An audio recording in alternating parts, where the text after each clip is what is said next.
আদি যোগের একটা খাঁচা নিয়ে চলে আসলাম আমার শাশুড়ির ফরেস্টে বাগানে। এসে দেখি জাম্বুরা গাছে একটা সন্তারা ঝুলতেছে। সন্তারাটা এখনো ছোট। তারপরে দেখলাম কিছু বিলুপ্ত হয়ে যাওয়া সবজি, ওখান থেকে কিছু উঠিয়ে নিলাম।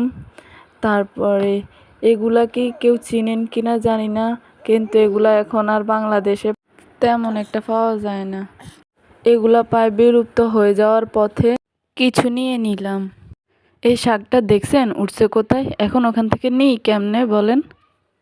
তাই নিচ থেকে কিছু নিয়ে নিলাম। তোকে টবে লাগাইছে, দরকার আছে তোর ওইখানে উঠার? এখন আমি নিই কিভাবে? ছাদে গিয়ে দেখি আর কিছু সবজি পাই কিনা। এখানে সব কিছু কিন্তু আমার শাশুড়ি নিজের হাতে সব কিছু তৈরি করছে। এখানে সবগুলো টবই আমার শাশুড়ি লাগাইছে। আমার শাশুড়ির ছাদের বাগানটা কিন্তু অনেক সুন্দর। আপনারা দেখতেই পাচ্ছেন ছাদের বাগানটা কতটা সুন্দর। এখান থেকেও কিছু মরিচ উঠিয়ে নিলাম। মরিচগুলো কিন্তু অনেক সুন্দর।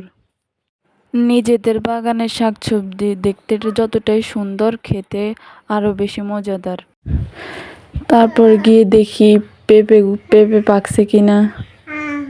না, পেঁপে এখনো পাকে নাই, সবগুলো এখনো কাঁচা।